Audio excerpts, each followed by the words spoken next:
All right, real quick, we're going to be talking about Twitch's multi-streaming guidelines, right? And there was I think it's I saw it today on Twitter, and I kind of want to talk about it. Guidelines when it comes to multi-streaming on Twitch. So let's get into it, you guys. This right here is the FAQ when it comes to simulcasting guidelines. Frequently asked questions. Do simulcasting guidelines apply to all streamers? Yes, unless an agreement with Twitch that requires exclusivity. Me personally, I don't think there's going to be anybody that's personally like exclusive on Twitch watching this video. So when it comes down to it, I highly recommend multi-streaming. Get your face out there as many platforms as you can. What is an example of degrading experience on Twitch? For example, shrinking the size of or otherwise degrading the video quality on Twitch. Real quick on that, I think that this is kind of overblown. And I only say that because I can stream much higher quality on YouTube compared to Twitch.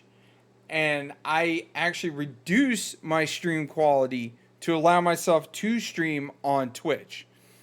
So that it's worse than any other than other platforms would make the user experience on Twitch less than other services and therefore not meeting the guidelines.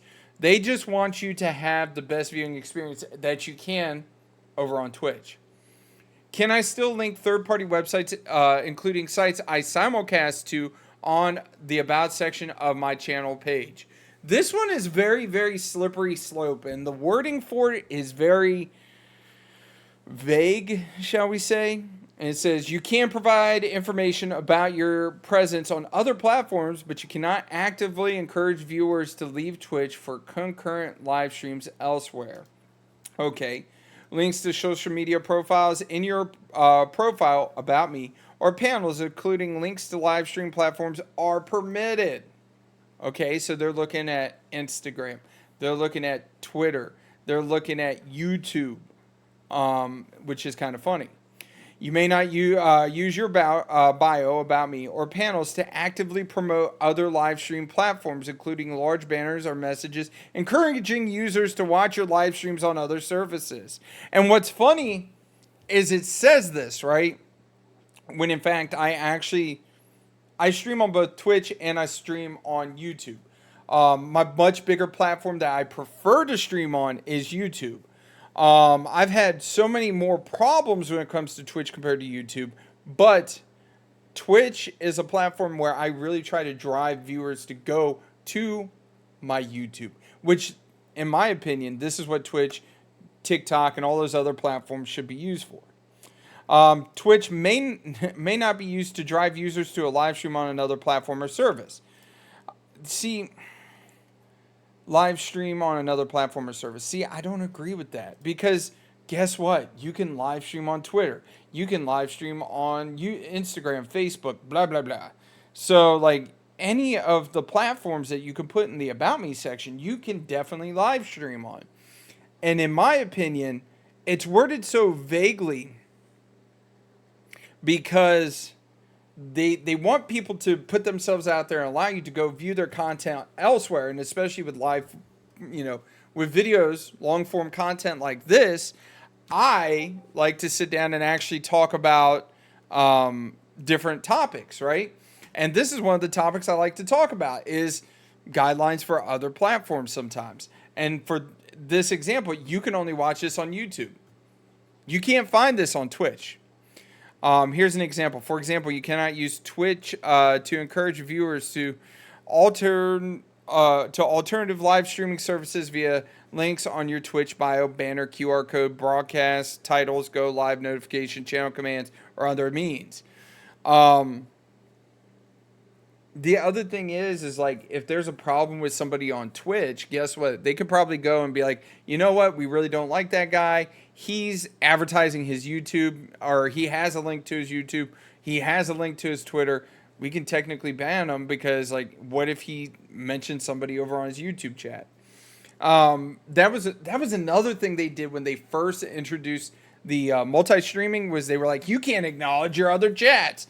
It's stupid. Can I use third-party tools that combine activity from other platforms or services such as chat if I'm using them for personal usage?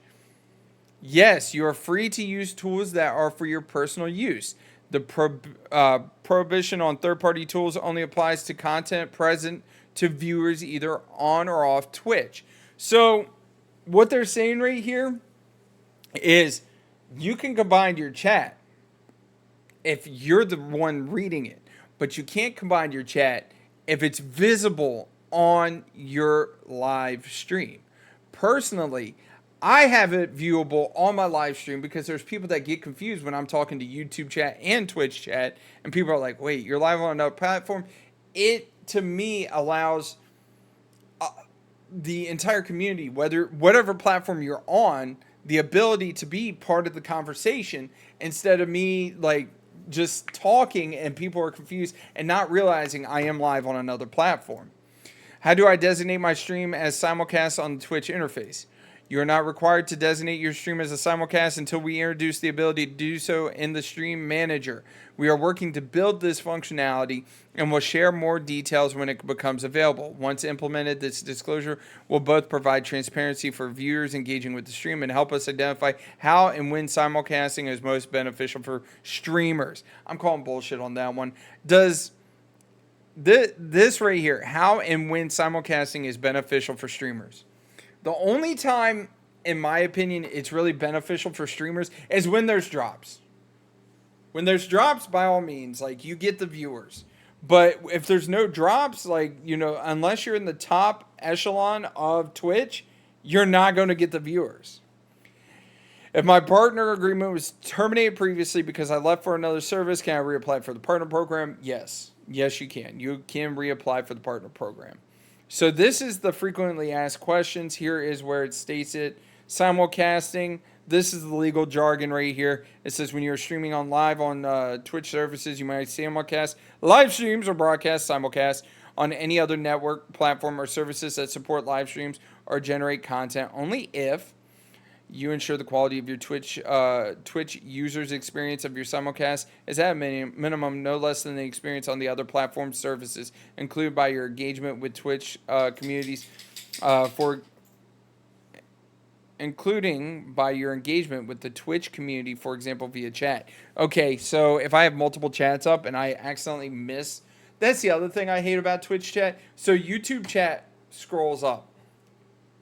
For smaller streamers, such as myself, it starts at the top and works its way down. So there's a lot of times people will drop into my Twitch chat and I'll miss a message for a minute or two because it's easier for me to like glance over, see the bottom as it's scrolling up instead of looking at the top of the page as it's going down. So they can get me on that. I don't give a shit. You do not provide links or otherwise direct your community to leave Twitch for your simulcast on other streams because we value the community on Twitch and the integral role community's engagement play for all Twitch users.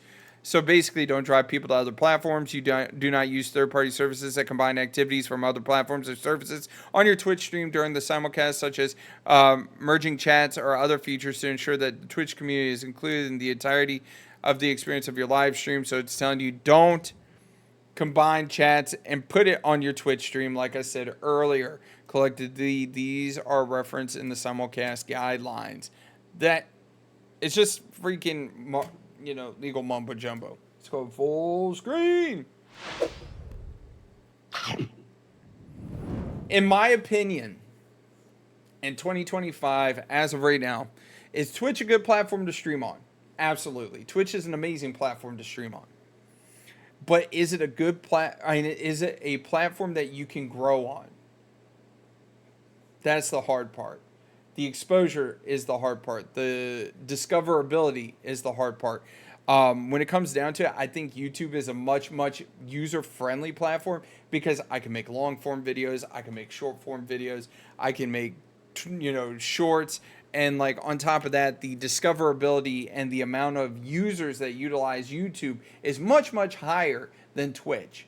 Anyways, you guys, I want to hear your thoughts down in the comment section below. Let me know if there's anything you guys want me to cover, because I'm down to talk about anything, and I will pull it up, read through it, and give my thoughts. I think that Twitch's simulcast, it's cool. The thing I don't like is the how shall I say, the vagueness of the, well, you can put your other links there, but don't say anything about being live. And then the ability to combine chats, put it on screen, and have your community on Twitch and have your community on YouTube be able to put in their thoughts and go back and forth and actually have a conversation instead of being like, hey, listen, this is what we're doing. You can only communicate with Twitch chat. Get the fuck out of here, Twitch. Y'all take it easy, man. Have a great, wonderful day. And don't forget, Emma Love. Y'all take it easy. I'll catch y'all later. See you tomorrow.